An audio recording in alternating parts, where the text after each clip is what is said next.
United, we have built one nation in harsh conditions despite a sometimes hostile neighbor. Yes, they have form on this, the Americans. This wasn't just a victory speech. It was a declaration of economic war and a message straight to Washington. President Trump is trying to break us so that America can own us.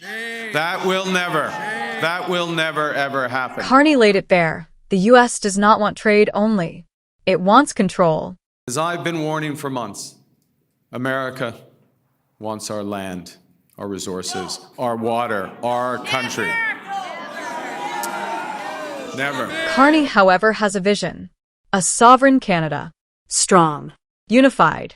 Decisive. We will build one Canadian economy, not 13, with a government committed to free trade in Canada by Canada Day. He says it's time to leave the U.S. behind and look east and overseas.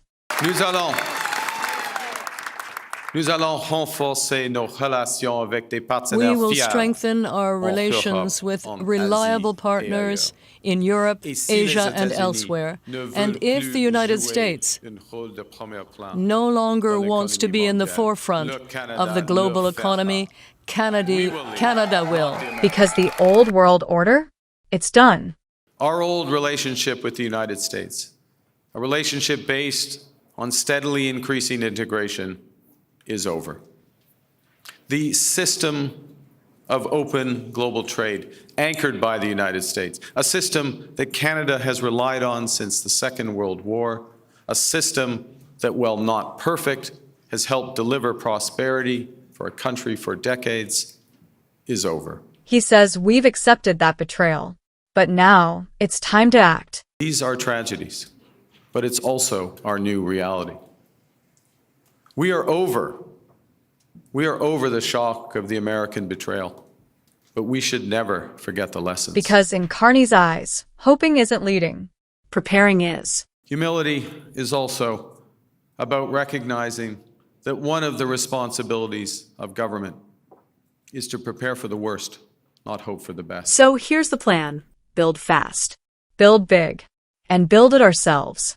We will need to do things previously thought impossible at speeds we haven't seen in generations. It's time to build twice as many homes every year with an entirely new housing industry using Canadian technology, Canadian skilled workers, Canadian lumber. This is a war of economy, and it begins at home. We are masters in our own home. We will build millions of housing units. We will become an energy superpower. We will provide good careers in skilled trades and one economy, not 13. Because this is Canada, and we decide what happens here. But it won't be easy, and it won't be free. The coming days and months will be challenging, and they will call for some sacrifices. But we will share those sacrifices by supporting our workers and our businesses. And when he meets Trump, it won't be a handshake. It'll be a negotiation. When I sit down with President Trump, it will be to discuss the future economic and security relationship between two sovereign nations. And it will be with our full knowledge that we have many other options than the United States to build prosperity for all Canadians. Canada won't just survive. It will rise. The point is that we can give ourselves far more than the Americans can ever take away. And the foundation of that rise? Integrity, unity, and strength. We know we're not always perfect, but we always strive to be good. We do things because they're right, not because they're easy. That we see kindness as a virtue, not as a weakness. He's betting on something bigger than policy. He's betting on the Canadian spirit. We know that our strength lies in our resolve to work together as a country. It relies on our unity. And united over our history, we have done hard, seemingly impossible things. United, we have built one nation in harsh conditions despite a sometimes hostile neighbor. Yes, they have form on this, the Americans. And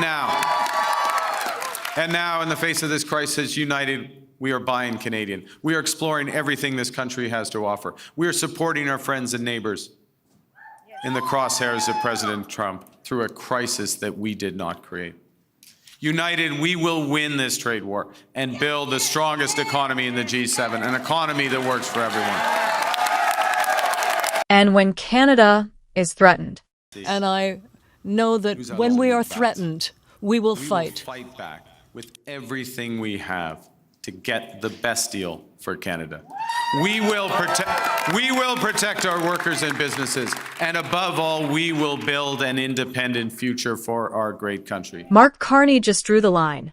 America can no longer decide Canada's future. Over my long career, I have made many mistakes, and I will make more. But I commit to admitting them openly, to correcting them quickly, and always learning from them.